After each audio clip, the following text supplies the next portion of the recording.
আমাদের পরিচয় আমরা আল্লাহর বান্দা, এটি আমাদের প্রধান পরিচয়, এটি আমাদের শেষ পরিচয়, এটি আমাদের শ্রেষ্ঠ পরিচয়, এটি আমাদের শ্রেষ্ঠ পরিচয়। এবং আমরা সাথে সাথে জানি আমরা লাখ লাখ পয়গম্বরের ভিতর আখিরি নবী, বিশ্ব নবী, নবীকুলের সম্রাট, নবীদের সর্দার, নবীদের নবী,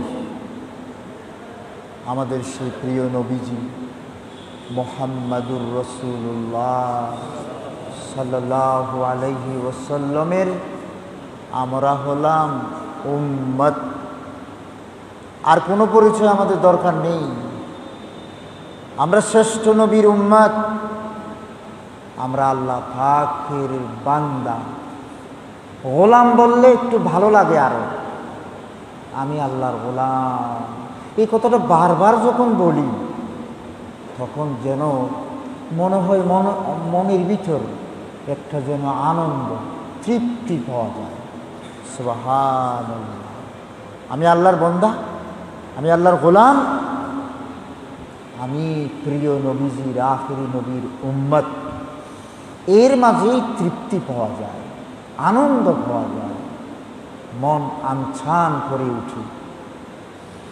আমি যদিও বা পৃথিবীর হাজার মানুষের চাইতে আমি ছোট, কিন্তু আমি যখন বলি আমি আল্লাহর বান্দা, আল্লাহর নবীর উম্মত, তো প্রিয় ভাই, আল্লাহ পাক যুগে যুগে নবী রাসূলদেরকে পাঠালেন। কেন পাঠালেন? কি জন্য আমাদের কাছে নবীরা আসলেন? এক একজন নবী তাহাদের জীবন কালে কি না কষ্ট করেছেন। কষ্ট করেন নাই, ফুল বিছানায় শুয়েছিলেন, আমাদের মতো করে গাড়িতে করে ঘুরছিলেন। এরকম কোন নবী আছে? সব নবীকে কষ্ট করতে হয়েছে, বাতিলের কোফানলে পড়তে হয়েছে। শুধু কি নবী রাসূল? না, সত্যিকার নবীওয়ালারা কষ্ট, ক্লান্তি তাদেরকে পেতে হয়েছে। তো নবী রাসূলগণ আমাদের কাছে এসেছেন, এক এক করে সবাই চলে গেছেন। আর কোন নবী আমাদের মাঝে আসবেন? আর কোন নবী আসবেন না, আসবেন না। আমাদের নবী কেন আসছিলেন? নবী পৃথিবীতে আসার প্রধান কারণ, সবচেয়ে গুরুত্বপূর্ণ কারণ, আহাম্মুল মাকাসিদ, আযমুল মাকাসিদ, বাল আল গরজুল আসিল ওয়াল ওয়াহিদ, বরং বলতে গেলে প্রধান এবং একমাত্র উদ্দেশ্য, নবী রাসূলগণ পৃথিবীতে এসেছিলেন। আল্লাহ পাক যে বলেছেন, ওয়ামা খালাকতুল জিন্না ওয়াল ইনসা ইল্লা লিয়াবুদুন। এখানে নুনের নিচে একটা জের আছে, পড়ে দেখবেন। এই জেরটার অর্থ হলো আমার। এই একটা জের যে দিছি, নুনের নিচে জের, লিয়াবুদুনি, আমার শুধুমাত্র আমার ইবাদত করবে, এজন্যই আমি তাবৎ জিন এবং ইনসানকে সৃষ্টি করেছি। সুতরাং হে ভাই, যেন আমরা মনে রাখি, নবী রাসূলগণ পৃথিবীতে আসার প্রধান এবং সবচেয়ে গুরুত্বপূর্ণ, বরং বলতে গেলে একমাত্র উদ্দেশ্য ছিল আল্লাহর সেই নির্দেশনা বাস্তবায়ন করা, আল্লাহর নির্দেশনা বাস্তবায়ন করা, আল্লাহর বান্দাদেরকে আল্লাহর দিকে নিয়ে যাওয়া, আল্লাহর বান্দাদেরকে আল্লাহর সাথে সম্পর্ক গড়িয়ে দেওয়া, এই উদ্দেশ্যে নবী রাসূলগণ পৃথিবীতে এসেছিলেন। আল্লাহর বান্দাদেরকে আল্লাহ ধরিয়ে দেওয়া, এই উদ্দেশ্যে নবী রাসূলগণ পৃথিবীতে এসেছিলেন। এজন্য সমস্ত পেগাম্বরদের দুটো কমন ডায়লগ ছিল, কমন সাধারণ দুটি উক্তি ছিল। কোরআনে পাক যদি কেউ সার্চ দিয়ে দেখেন, এখন তো ইন্টারনেট কম্পিউটারের যুগ, সার্চ দিয়ে দেখেন এই দুটো বাক্য বারবার এসেছে। প্রথম বাক্যটি হলো ইয়া কওমি উবুদুল্লাহ মা লাকুম মিন ইলাহিন গায়রুহ। প্রত্যেকটা পেগম্বর আপনি সার্চ দিয়ে দেখবেন, কোরআনে পাকের মধ্যে এই উক্তিটা বারবার এসেছে। আরেকটা উক্তি এসেছে ফাত্তাকুল্লাহ ওয়াতিউন। প্রথম বাক্যটির অর্থ হলো হে আমার জাতি, তোমরা আল্লাহর ইবাদত করো, তিনি ছাড়া আর কোনো মাবুদ নাই, তিনি ছাড়া আর কারো কথা শোনা যাবে না, মানা যাবে না। ইবাদতের ক্ষেত্রে আর কি, দুনিয়ার ক্ষেত্রে তো মানতে পারবেন। একজন হিন্দু যদি আপনার পরামর্শ দেয়, আপনি নেবেন না? ভালো কথা হলে নেবেন না? অবশ্যই নেবেন। কিন্তু বন্ধুরে, আখিরাতের ব্যাপারে, ইবাদতের ক্ষেত্রে কোনো পীর আউলিয়া, কোনো খতিব, কোনো আল্লামা, কোনো ডক্টর, কারো কথা মানা যাবে না। এরা সবাই নবীর কথা বলবেন। এজন্য প্রথম উক্তিটা হচ্ছে ইয়া কওমি বুদুল্লাহ মা লাকুম মিন ইলাহিন গায়রুহ। আরেকটি উক্তি হচ্ছে ফাত্তাকুল্লাহ ওয়াতিউন, তোমরা আল্লাহকে ভয় করো। দেখুন মিলে যাচ্ছে কিনা?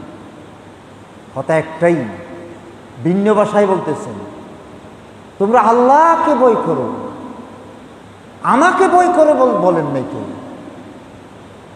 ফাত্তাকুল্লাহ ওয়াতিউনি, তোমরা আল্লাহকে ভয় করো আর আমার অনুসরণ করো, আমার অনুসরণ করো, আল্লাহকে ভয় করো।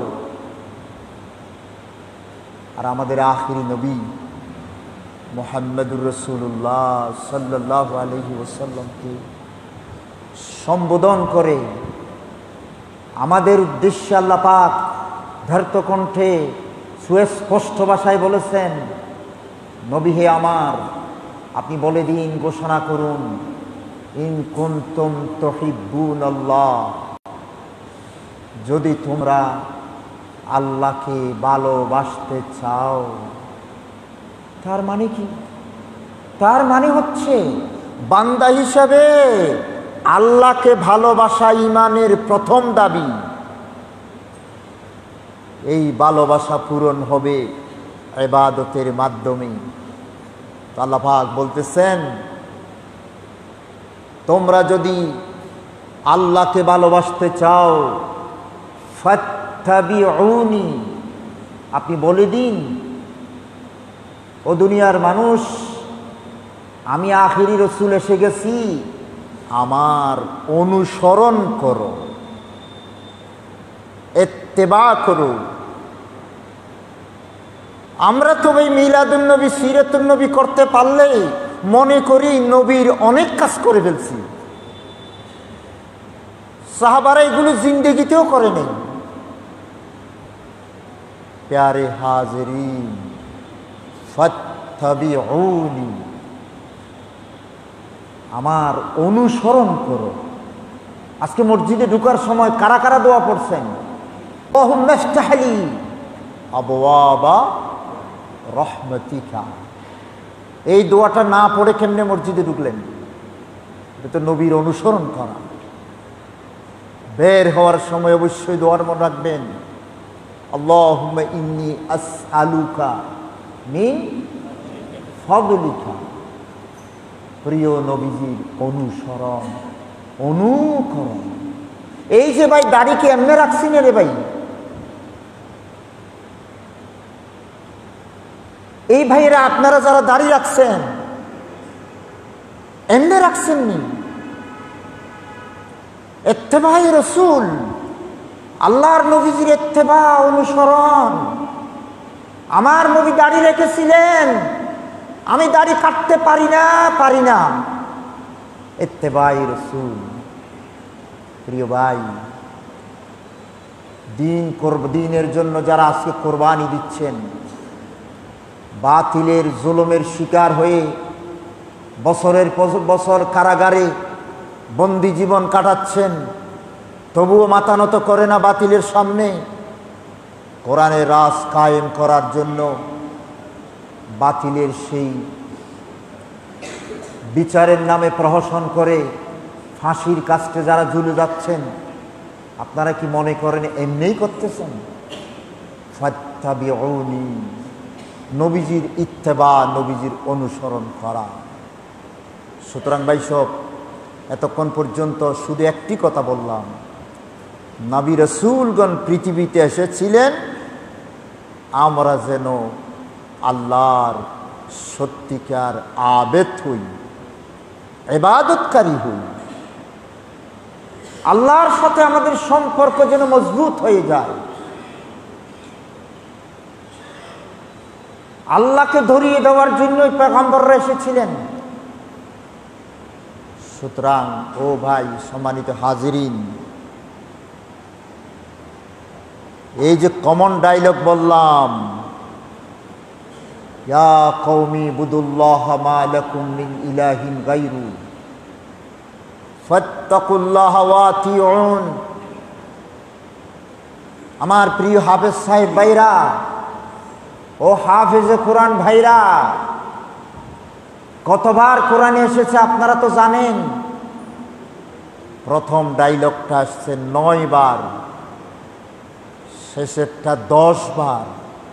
1 বার 2 বার 3 বার নয়, কোরআনে বারবার আসে ফাত্তাকুল্লাহ ওয়া আতিউন, ফাত্তাকুল্লাহ ওয়া আতিউন।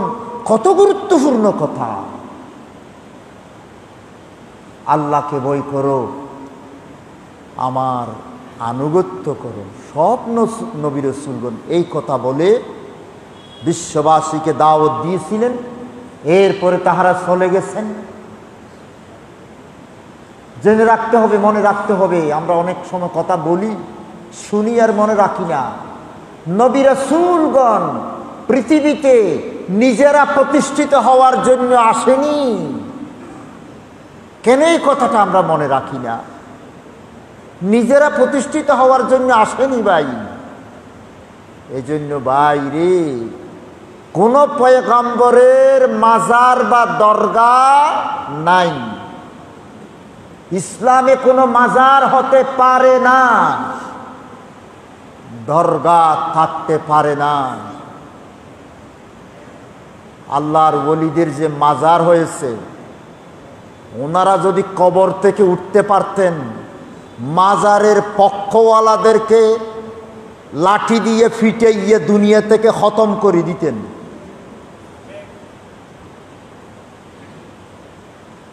নবী রাসূলদের চাইতে আমরা কি বড় হয়ে গেছি? পৃথিবীতে এসেছিলাম, নবী রাসূলগণ এসেছিলেন। কোন নবী রাসূল পৃথিবীতে থাকেননি, বরং তাদের স্মৃতিচিহ্ন কোন নবী রাসূল। এই যে আপনারা মতাফে তওয়াফ করতে যান, খানায়ে কাবাতে যখন তওয়াফ করেন, এই তওয়াফের জায়গাতে কত অসংখ্য পয়গম্বরের কবর এই কবরের উপরেই আমরা মাতাফের মধ্যে তাওয়াফ করতেছি। সুবহানাল্লাহ। এই ছিল ইসলাম। তবে ভাই যে সমস্ত দরগাগুলো হয়ে গেছে, যেহেতু আমরা দীর্ঘদিন ধরে বুঝাইতে পারি নাই ইসলামের মধ্যে দরগা এবং মাজার নাই, একথা যেহেতু বুঝাইতে পারি নাই, যথেষ্ট পরিমাণ আল্লামা পর্যন্ত দরগার পক্ষে আছে। এই পরিস্থিতিতে দরগা ভাঙার দিকে যাবেন না, ভাঙবেন না। দরগার শিরিক বেদাতগুলো আপাতত বন্ধ করুন। তবে নতুন কোনো মাজার হতে বাংলাদেশে যেন হতে না পারে, কোনো মাজার আর হতে দিবেন না। প্রিয় হাজিরিন, এই জন্যই নবী রাসূলগণের আলোচনা করছিলাম, ওনারা পৃথিবীতে প্রতিষ্ঠিত হতে আসেনি, এই কারণে ওনাদের কোনো মাজার নেই।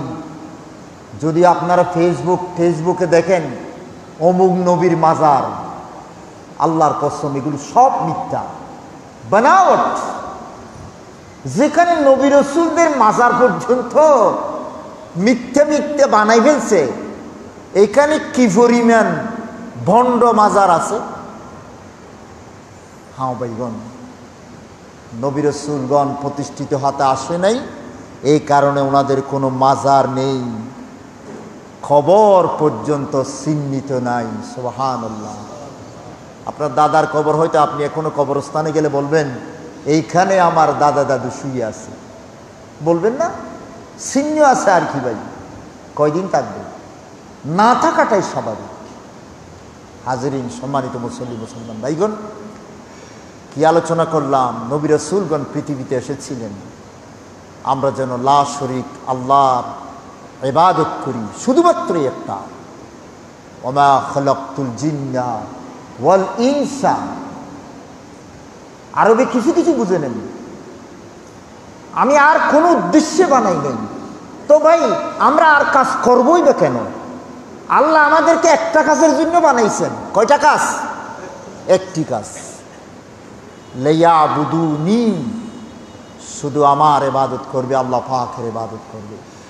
ভাই কোনো কষ্ট নয়, ইসলাম কত সহজ। আমাদেরকে এত কাজ দেন নেই, শুধু আল্লাহর ইবাদত করলেই জান্নাত। আর কি? আর কিচ্ছু দরকার নেই, আল্লাহর ইবাদত করতে হবে, শুধু আল্লাহর ইবাদত। হ্যাঁ ভাইরি, এই উদ্দেশ্যে নবী রাসূলগণ এসেছেন। তো আমাদের দায়িত্ব কর্তব্য কি? আমাদের দায়িত্ব কর্তব্য হলো 1 নম্বর, বরং প্রধান দায়িত্ব হলো এই যে নবী রাসূলগণ যেটা বাস্তবায়ন করার জন্য পৃথিবীতে এসেছিলেন, সেই আল্লাহর ইবাদত আমরা যেন করি। আল্লাহর নবী রাসূলগণ খুশি হবেন, আমরা যেন নিজেদেরকে আল্লাহর ইবাদত করে, যথাযথ আল্লাহর ইবাদত করে আমরা যেন জান্নাতের উপযোগী হই। জান্নাতের উপযোগী যেদিন হব ভাই, সেদিন নবী রাসূলগণ খুশি হবেন। আমরা যেন জাহান্নামে না জ্বলি। আমরা যদি জাহান্নামে না জ্বলি, আমরা যদি জান্নাত লাভ করি, জান্নাতি জীবন যদি আমরা পেয়ে যাই, জান্নাতের সাজে নিজেকে যদি সাজিয়ে তুলতে পারি, নবী রাসূলগণ খুশি হবেন। প্যারে হাজিরিন, বছরের পর বছর মিলাদুন নবী, সিরাতুন নবী, নানা রকমের মাহফিল, নানা রকমের আয়োজন, ভাই এসব কিছু নবীদের কলিজায় শান্তি দেবে না। এগুলোকে যদি হেদায়েতের মরকজ বানান, অসুবিধা নাই, করুন, কিন্তু এখানেই নবীজির শান্তি নাই। নবীজির অন্তর খুশি হবে, আমাদের নবীজির অন্তর খুশি হবে আমরা যদি উপযুক্ত নবীর উম্মত হই, আমরা যদি জান্নাতের উপযুক্ত হই, আল্লাহর খাঁটি গোলাম হই, আল্লাহ পাকের যদি সত্যিকার অর্থে আমরা যদি জান্নাতের উপযুক্ত হই, তাহলে নবী রাসূলগণের খুশি হবেন। নবী রাসূলগণের প্রতি তাহলে আমাদের দায়িত্ব কি? প্রধান দায়িত্ব, বরং বলতে পারেন একমাত্র দায়িত্ব, সেটা হচ্ছে আমরা নিজেদেরকে জান্নাতের জন্য উপযুক্ত করে তুলব। বলেন ইনশাআল্লাহ। বাইরে শপথ নেন একটা, শুধু জিন্দেগির একটা মিশন বলেন, নিজেকে জান্নাতের উপযুক্ত করব। হ্যাঁ, একটু ব্যাখ্যা দেবে একটু পরে। বাইরে এতেই নবীজি খুশি। আজকে জুমাবার, বেশি বেশি দরুদ পড়ার কথা অনেকবার স্মরণ করিয়ে দিচ্ছি, করবেন। তবে মনে রাখবেন, কেউ যদি দরুদ শরীফ বেশি পড়তে না পারেন, ওই রহমতুল লিল আলামিন আমাদের সেই প্রিয় নবীজি উম্মতের উপর রাগ করবেন না। ভাই, আমার নবীর রাগ করবেন না। দরুদ শরীফ পড়লে খুশি হবেন, কিন্তু বন্ধুরে রাগ করবেন না। তাহলে নবীজি খুশি হবেন কিভাবে? এই নবীর মিশন যদি আমরা সফল করতে পারি, সাকসেস করতে পারি, আমরা যদি জান্নাতের উপযুক্ত হই, যখন প্রিয় নবী দেখিবেন আমার এই উম্মত আমার আল্লাহকে ধরতে পেরেছে, তো আমার এই কষ্ট সার্থক হলো। আল্লাহর নবী বলবেন আমার কষ্ট তো সার্থক, আমার উম্মত আমার আল্লাহরে ধরতে পেরেছে। বলুন সুবহানাল্লাহ। আমার আল্লাহরে ধরতে পেরেছে। ও ভাই, ভালোই বুঝবেন, ভালো বুঝবেন। একটা উদাহরণ দিই। বলুন তো ভাই, মা বাপ কিসে খুশি? মা বাপ কিসে খুশি? মা বাপকে দিনে 10 বার সালাম করবেন, খুশি না? খুশি। মা বাপকে ভালো ভালো জিনিস নিয়ে খাওয়াবেন, সেবা করবেন, শুশ্রূষা করবেন, এগুলো হক সন্তানের উপর। কিন্তু মনে রাখবেন, মা বাপ হলে বুঝবেন, সত্যিকার মা বাপের কাছে ভালো ভালো খাবার আর সালাম, সেবা শুশ্রূষা, এগুলো নস্য, এগুলো সামান্য জিনিস। বড় জিনিস কোনটা? মা বাপ যখন দেখিবে আমার সন্তান সুখী হয়ে গেছে, সুবহানাল্লাহ, আমার সন্তান জীবনে প্রতিষ্ঠিত হয়েছে, আমার সন্তান আমারে কিছু না খাওয়াও, আমার খবর না নিলেও আমি বাবা হয়ে খুশি হয়ে যাব, আমার ছেলে যদি প্রতিষ্ঠিত হয়, তাহলে বন্ধু কেন বুঝে আসে না মিলাদুন নবী, সিরাতুন নবী, এই কাজগুলো নিশ্চয় ভালো কাজ। যদি হেদায়েতের উদ্দেশ্যে করেন, আনুষ্ঠানিকতা নয়, হেদায়েতের উদ্দেশ্যে যদি করেন, ও ভাই, নবীর প্রশংসা, নবীর সানাখানি সবই ইবাদত। কিন্তু নবী বেশি খুশি হবেন যখন দেখিবে আমরা নবীর উম্মতরা সুখী হয়েছি। সুখী কোথায়? বিল্ডিং বিল্ডিং তৈরি করা, বিল্ডিং তৈরি করা না, জান্নাতের উপযুক্ত হওয়া। এই তো জীবনের সুখ, এটাই তো জীবনের সার্থকতা। এই জন্যই তো আল্লাহ আমাদেরকে পাঠিয়েছিলেন। তো ভাই, আমার নবী কোথায় খুশি সে কথা বলতে চাচ্ছিলাম। নবীজির প্রতি আমাদের প্রধান করণীয়, বরং একমাত্র করণীয়, সেটা বুঝাইলাম যে আল্লাহর নবী খুশি হবেন আমরা যদি সুখী হই, জান্নাতের উপযুক্ত হই, আমরা যদি প্রতিষ্ঠিত হই, সত্যিকার আল্লাহওয়ালা যদি হতে পারি, আল্লাহর নবী খুশি হবেন। ও ভাই, জানেন তো নাকি? জানেন। তায়েফের ময়দানে আল্লাহর নবী কষ্ট পেয়েছিলেন, অসহ্য যন্ত্রণা পেয়েছিলেন, শরীর কত বিক্ষত হয়ে গিয়েছিল।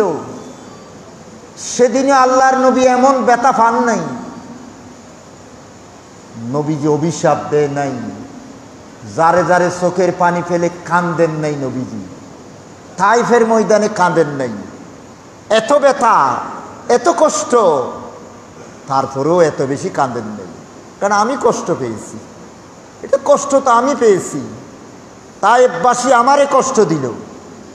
ঠিক উহুদের ময়দানেও নবীজি চোখের পানি ছেড়ে দিয়ে কাঁদছেন বলে হাদিসে পাওয়া যায় না। অথচ 70 জন নবীজির সাথী হারালেন উহুদের ময়দানে। 70 জন হারালেন না, নবীজির সামনে না চলে গেছেন শহীদ। 70 জন চলে গেছেন না, নবীজির দন্দান শহীদ হয়ে গেল না, মাথার খুলি ভেঙ্গে দর দর করে রক্ত পড়ল না, যেই রক্ত অনেকক্ষণ পর্যন্ত বন্ধ করা গেল না। তারপরেও তো নবীজি কাঁদেননি, অভিশাপ দেয়নি। কিন্তু বন্ধুরে, হাদিস পড়ে দেখুন নবীজি কাঁদেন কেন, কাঁদছেন কেন? আমার উম্মত কোনো গুনাহগার হচ্ছে কিনা, আমার উম্মত জান্নাতি হবে তো, এই কথা বলে বলে কেঁদেছেন। দুনিয়াতে যতদিন বেঁচে ছিলেন উম্মতি উম্মতি বলে তো কাঁদছিলেন, আর কিয়ামতের ময়দানে একই কথা বলবেন, আহারে আমার উম্মত কোনো জাহান্নামে যাচ্ছে কিনা। এখানেই রাসূলের ক্রন্দন। আখির রাতে উঠে তাহাজ্জুদ পড়তে উঠছিলেন, সেদিন মনে পড়ে গেল ঈসা আলাইহিস সালামের কান্না। ঈসা আলাইহিস সালাম যে কাঁদবেন কিয়ামতের ময়দানে, ঈসা আলাইহিস সালাম যে কথা বলে বলে কাঁদবেন উম্মতের তরে, কোরআন শরীফে সেটা রেকর্ড করে আল্লাহর নবীকে আল্লাহ শুনিয়েছেন। আল্লাহর নবী সেদিন তাহাজ্জুদের রক্তে শুধু কেঁদেছিলেন, কোরআন আর বেশি পড়তেও পারেন নাই, তাহাজ্জুদের নামাজও পড়তে পারেন নাই, শুধু কাঁদছেন। ইন তুআযিবুহুম ফাইন্নাহুম ইবাদুক, আল্লাহ তুমি যদি তাদেরকে আযাব দাও, আমার উম্মত যদি নষ্ট হয়ে যায়, আল্লাহ গো আমার তো কিছু করার নাই, তবে একটি কথা বলবো, এরা তো তোমার বান্দা। তার মানে একটু মায়া, আল্লাহর মায়া ছাড়ছেন উম্মতের ধরে। ভাইগণ, আমি কি বুঝাইতে পারলাম? নবীজির প্রতি আমাদের করণীয় কি? আমরা সুখী হব, দুঃখী হব না, আমরা জান্নাতের সাজে নিজেকে সাজাবো। ও ভাই, এই উদ্দেশ্যে আল্লাহর নবী পৃথিবীতে এসেছিলেন। আবু তালেব আল্লাহর নবীর চাচাজানের কথা মনে আছে কিনা বলুন তো? আল্লাহর নবীর প্রতি আবু তালেবের চাইতে অবদান বেশি কেউ রাখতে পারে নি। আল্লাহর নবীকে যখন কারাগারে নিয়ে যাচ্ছিল, কি অবাক হচ্ছেন? আল্লাহর নবী কারাগারে গিয়েছিলেন ভাই। হ্যাঁ, আমরা কি কারাগারে যাব? না না না, আমরা তো ভালো মানুষ, আমরা তো ভালো মানুষ। আমাদের জন্য অনেকে গাড়ি পাঠায়, হুজুররা একটু গাড়ি করে নিয়ে আসো। আর নবীর নেই কারাগারে। আরে ভাই, যারা কারাগারে গেছে আর ফাঁসির কাস্টে ঝুলছে, ওরাই প্রথম শ্রেণীর জান্নাতি লোক। সুবহানাল্লাহ। আপনারা মনে করেন হুজুর কেবলা জিন্দাবাদ, যে গাড়িতে করে আসছে, যেই মুরিদ পিছনে ঘুরতেছে, ও ভাই যত বড় মাহফিল, এগুলোই মনে হয় হক্কানিয়তের লক্ষণ নাকি? পেয়ারে হাজরিন, সে আবু তালেবের এত অবদান, ভালোবাসার কোনো কমতি ছিল না। বরং আল্লাহর নবী যখন কারাগারে নিয়ে যাচ্ছিল, পাশে কে ছিল, কে দৌড়ে আসছিল? চাচা জান আসছিল, এখনো কলমা পড়ে নাই। ওই আবু জাহাল আবুল আহাবকে বলে দিল, আমার ভাতিজারে যদি কারাগারে নাও, আগে আমারও সাথে করে নিয়ে যাও। সুবহানাল্লাহ। সেই আবু তালেবের এত ভালোবাসা। ওই যে নবী প্রেমের ওয়াজ শুনলে ভালো লাগে না? উম্মতের অবক্ষয়ের যুগে নবীর অনুসরণের ওয়াজের চাইতে সেই নবী প্রেম আবু তালেবের ছিল। নবী প্রেম, নবী প্রেম শেষ পর্যন্ত আবু তালেব যেদিন কলমা না পড়ে মারা গেল, আল্লাহর নবীর চোখের পানি ছেড়ে দিলেন নবীজি। নবী প্রেম কাজ হয় নাই।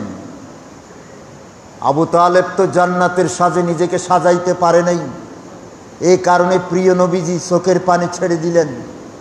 আহারে চাচা, আমি আসছিলাম তোমার প্রেমের জন্য, আসি নাই। আমি তো এসেছিলাম তোমারে জান্নাতে নেওয়ার জন্য। আহারে চাচা রে, তোমারে তো জান্নাতে নিতে পারলাম না। সুবহানাল্লাহ। এই জন্য নবী রাসূলগণের প্রতি আমাদের প্রধান দায়িত্ব, কর্তব্য, আমরা জান্নাতের জন্য উপযুক্ত হব, এই উদ্দেশ্যে নবী রাসূলগণ এসেছিলেন। আয়াতটা এই মাসে বিভিন্ন ওয়াজ মাহফিলে আপনারা শুনবেন, কুল ইন কুনতুম তুহিব্বুনাল্লাহ। এই আয়াতের মধ্যে নবী প্রেমের কোনো ওয়াজ নাই। এই আয়াতের মধ্যে নবী প্রেমের ওয়াজ নাই, ইশক রাসূলের ওয়াজ নাই। এই আয়াতের মধ্যে আল্লাহ প্রেমের ওয়াজ আছে। সুবহানাল্লাহ। তুহিব্বুনাল্লাহ, আল্লাহর সাথে ভালোবাসা যদি গড়তে চাও, একটি কাজ করো। কয়টি কাজ? একটি কাজ। ফাত্তাবিউনি, আমি নবীর অনুসরণ করো। ফাত্তাবিউনি, আমি নবীর অনুসরণ করো। ভাইগণ, তাহলে আমার ওয়াজ একটাই, আসুন জিন্দেগিতে শপথ নিই, আল্লাহর নবীর অনুসরণ করব। আল্লাহর নবীর অনুসরণ করলে জীবনের উদ্দেশ্য পূরণ হয়ে যাবে, আর কিছু লাগবে না। দেখুন আয়াতের মধ্যে তিনটি শব্দের দিকে খেয়াল করুন। ইউহিব্বুকুমুল্লাহ, নবীজির অনুসরণ করলে, শুধু অনুসরণ করবেন, আর কিচ্ছু দরকার নেই, শুধু অনুসরণ করুন। আল্লাহর নবী যা করেছেন তাই করুন, যেভাবে করেছেন সেভাবে করুন, ভিন্নভাবে নয়। এইভাবে যদি করেন, ইউহিব্বুকুমুল্লাহ, আল্লাহ পাকের ভালোবাসা তুমি পেয়ে যাবে। সুবহানাল্লাহ। তাই প্রথমটা পেয়ে গেলেন, আল্লাহ ভালোবাসবেন। ভাই, আল্লাহ ভালোবাসলে আর কিসের দরকার আছে? তো ভাই, 1 নম্বর ইউহিব্বুকুমুল্লাহ, 2 নম্বর ওয়া ইয়াগফির লাকুম যুনুবাকুম, তোমাদের জিন্দেগির সমস্ত গুনাহ আল্লাহ পাক ক্ষমা করে দিবেন। সুবহানাল্লাহ বলবেন না? ভাই, আর কি দরকার আছে এবার বলুন? ওয়াল্লাহু গফুরুর রহিম, শেষ শব্দটা রহিম, আল্লাহর দয়া উতলে উঠবে। তাহলে ভাই আর কি শুনুন, যে আল্লাহর ভালোবাসা পেয়ে যাব, জিন্দেগির সমস্ত গুনাহ ক্ষমা হয়ে যাবে, আল্লাহর ভালোবাসার না, আল্লাহর রহমতের দরিয়ায় আমাদের জায়গা হয়ে যাবে। সুবহানাল্লাহ।